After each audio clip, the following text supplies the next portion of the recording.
Hi friends, இரும்பு சத்து நிறைய இருக்க கருவேப்பிலை சட்னி எப்படி செய்யறதுன்னு பார்ப்போம். பேன் சூடாயிருக்கு, எண்ணெய் சேர்த்துருக்கேன். எண்ணெய் சூடாயிடுச்சு. உளுந்தம்பருப்பு 2 டேபிள் ஸ்பூன் சேர்த்துக்கிறேன். இது நல்லா செவக்கிற வரைக்கும் வதக்கிக்குவோம். லோ ஃப்ளேமில் வச்சுக்கணும். கருகிராமல் செவந்து வர வரைக்கும் நல்லா வாசமாக வரும். அந்த வரைக்கும் வதக்கிக்கணும். இந்த அளவுக்கு பொன்னிறமாக ஆயிடுச்சு. ஒரு 10 காஞ்ச மிளகா சேர்த்துக்கணும். உங்களுக்கு காரத்துக்கு ஏற்ற மாதிரி சேர்த்துக்கணும். மிளகாயும் கலர் மாறிடாமல் இந்த அளவுக்கு வறுக்கப்பட்டால் போதும். சின்ன வெங்காயம் 20 சின்ன வெங்காயம் தோல் உரிச்சு வச்சுருக்கேன், அதை சேர்த்துக்கிறேன். 7-8 பல்லு பூண்டு வச்சுருக்கேன், அதையும் சேர்த்துக்கிறேன். இது நல்லா வதக்கி வச்சுக்கலாம். இது சின்ன வெங்காயம் சேர்த்து செஞ்சாலும் டேஸ்ட் நல்லாயிருக்கும்.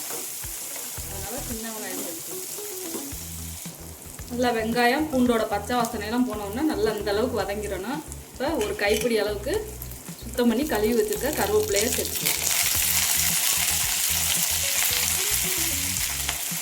நல்லா ஃப்ரெஷ்ஷாக இருந்தால் நல்லாயிருக்கும் கருவேப்பிலை.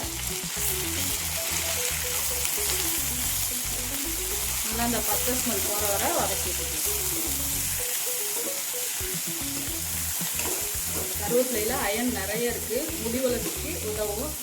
வாரத்தில் ஒரு 2 நாள் சாப்பிட்டா நல்லது. இலை நிறைக்கலாம், ரொம்ப நல்லது. ஈஸியாக கிடைக்கும் நம்மளுக்கு கருவேப்பிலை. அதை அடிக்கடி சேர்த்தா ரொம்ப நல்லது உடம்புக்கு. இந்த மாதிரி செஞ்சு கொடுத்தா கருவேப்பிலை துவையல் வேணான்னு சொல்கிறவங்க கூட சாப்பிடுவாங்க. அவ்வளோ டேஸ்ட்டாக இருக்கும். இதுக்கு உப்பு, உரப்பு, புளிப்பு 3 கரெக்டான அளவில் இருந்தால் டேஸ்ட்டு நல்லாயிருக்கும்.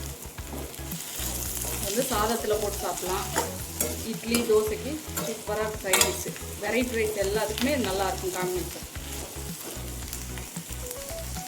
இந்த அளவுக்கு அந்த கருவேப்பிலையோட பச்சை ஸ்மெல்லாம் போகிற வரை வதக்கி விட்டுக்கணும்.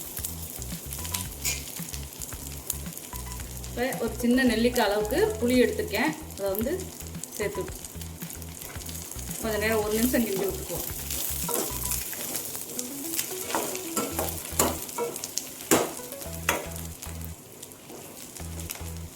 அடுப்பை ஆஃப் பண்ணிக்கிறேன். ஆற வச்சுட்டு உப்பு சேர்த்து அரைச்சிக்குவோம்.